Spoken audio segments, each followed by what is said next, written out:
Today, let's talk about one of the worst kings in the Bible.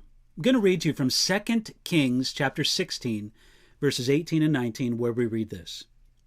Also, he removed the Sabbath pavilion which they had built for the temple, and he removed the king's outer entrance from the house of the Lord on account of the king of Assyria. Now the rest of the acts of Ahaz, which he did, are they not written in the book of the Chronicles of the kings of Judah? Ahaz was one of the worst kings to ever reign over Jerusalem and the kingdom of Judah. He brought in corrupt pagan innovations to the temple of God. Ahaz took away many of the good things that stood before him. The record of 2 Kings 16 tells us some of the story, but not all of it. The rest of the acts of Ahaz are found in 2 Chronicles and a few other places. Ahaz did what he could to discourage the worship of the true God at the temple of God. For a time, he even shut down the operation of the temple, and he established small pagan altars all around Judah. You can read about that in 2 Chronicles chapter 28. I think that in many ways, Ahaz is a warning to our generation. He could be considered a church leader from the 21st century on several points. First of all, Ahaz was a man with an artistic sense of style. Ahaz was impressed with technology, and he brought the Babylonian innovation of the sundial to Jerusalem. That's in 2 Kings chapter 20.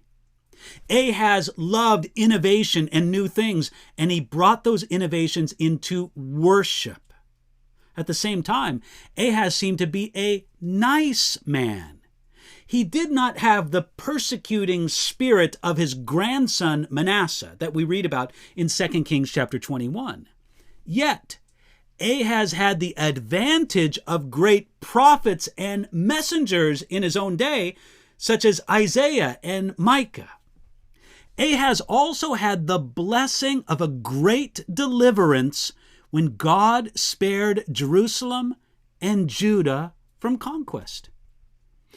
Furthermore, Ahaz had the influence of a godly father and a godly heritage from the line of David. You see, Ahaz had many advantages, yet he was a terrible leader for the people of God. The key to understanding Ahaz is to note that he had no real relationship with God.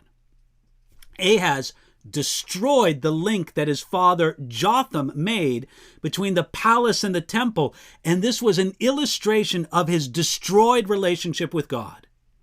With his love of the latest trends and fashions, he was the opposite of Jesus, who is the same yesterday, today, and forever.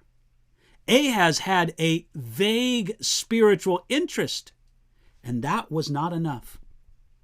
In the end, Ahaz put his trust in himself and in humanity instead of in the living God who reigns from heaven. Therefore, we can say that the reign of Ahaz was a disaster, one of the worst among the kings of Judah. How can you avoid the same disaster? Don't put your trust in yourself, in your gifts, in your strengths, in the latest style, or even in good people who might want to help you. At your foundation, put your trust in God. Only Jesus Christ himself is worthy of our trust. So let's put our focus on him today.